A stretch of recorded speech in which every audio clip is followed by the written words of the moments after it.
परम आदरणीय प्रधानाचार्य महोदय जी, मुख्य अतिथि महोदय आदरणीय सरपंच साहब, मेरे दादो साहब, सम्माननीय गुरुजनों, गांव से पधारे हुए मेहमानों और प्यारे सहपाठियों। 26 जनवरी को गणतंत्र दिवस के रूप में मनाया जाता है, ये तो हम सबको मालूम है। अब इस लोकतंत्र की राह पर चलते चलते हमारी शिक्षा व्यवस्था किस राह पर आकर खड़ी हो गई है, आज मैं उसके बारे में कुछ निवेदन करना चाहूँगी। हमारे देश में दो तरह की शिक्षा व्यवस्थाएं चल रही हैं, अमीरों के लिए अलग, गरीबों के लिए अलग। अमीरों के लिए प्राइवेट स्कूल, गरीबों के लिए सरकारी स्कूल। मैंने कई बार देखा है, घर पर जब मेहमान आते हैं और पूछने पर हम ये बताते हैं कि सरकारी विद्यालय में पढ़ रहे हैं, तो उनके चेहरे का रिएक्शन, भाव एक अलग तरीके का हो जाता है। तब मुझे बड़ा दुख होता है। उन सभी लोगों से मैं ये निवेदन करना चाहूँगी कि आप बहुत बड़ी गलतफहमी में हैं, क्योंकि शिक्षा का जो स्रोत है, शिक्षा जहाँ से आती है, वो आदरणीय शिक्षक है। शिक्षा ऊंची बिल्डिंगों से, बड़े बड़े गार्डन से, अच्छी बसों में सफ़र करने से या एसी रूमों से शिक्षा नहीं आती है।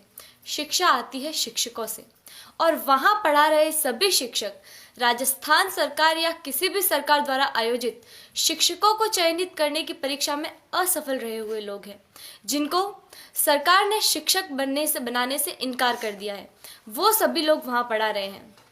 हमारा सौभाग्य है कि हम जिस विद्यालय में पढ़ रहे हैं, वहाँ के शिक्षक राजस्थान सरकार द्वारा आयोजित शिक्षकों को चयनित करने की परीक्षा, जिसमें लाखों लोग भाग लेते हैं, उन लाखों लोगों में से चुने हुए शिक्षक हैं, जिनको राजस्थान सरकार ने शिक्षक बनने के योग्य समझा है।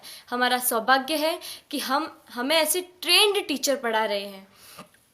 मुझे गर्व है कि हम अच्छे हाथों में हैं। मेरे दादो सा आदरणीय जय सिंह जी देवल यहाँ विराजे हुए हैं, जो मुझे कभी कभी एक बात कहते हैं कि जितने भी IAS, RAS या सरकार के किसी भी उच्च पद पर लगे हुए ऑफिसरों में से ज़्यादातर ऑफिसर्स सरकारी विद्यालयों में पढ़े हुए हैं और सरकारी विद्यालयों से ही उत्तीर्ण हुए हैं। वर्तमान में एक डॉक्टर, एक इंजीनियर, एक वकील, एक बिजनेसमैन, यहाँ तक कि इन विद्यालयों में पढ़ा रहे शिक्षक भी अपने बच्चों को सरकारी विद्यालयों में पढ़ाना नहीं चाहते हैं। आखिर क्या कारण है? इसका कारण है संसाधनों का अभाव। मैं आप गांव वालों से भी एक निवेदन करना चाहूँगी कि कहीं कोई गरबा हो, गणेश चतुर्थी हो, कोई आयोजन हो, कोई ऑर्केस्ट्रा हो या कहीं धरना देना हो, तो आप लोग हज़ारों की संख्या में पहुंच जाते हैं और हज़ारों की तादाद में रुपया खर्च करते हैं, लेकिन इस विद्यालय की तरफ कभी किसी ने झांक कर नहीं देखा। इस विद्यालय की ओर देखने का किसी को भी समय नहीं है। मैं आप गाँव वालों से ये निवेदन करना चाहूँगी कि जितना जोश आप उधर उन कार्यक्रमों में दिखाते हैं, उतना ही जोश आप इधर इन विद्यालयों के लिए दिखाएं।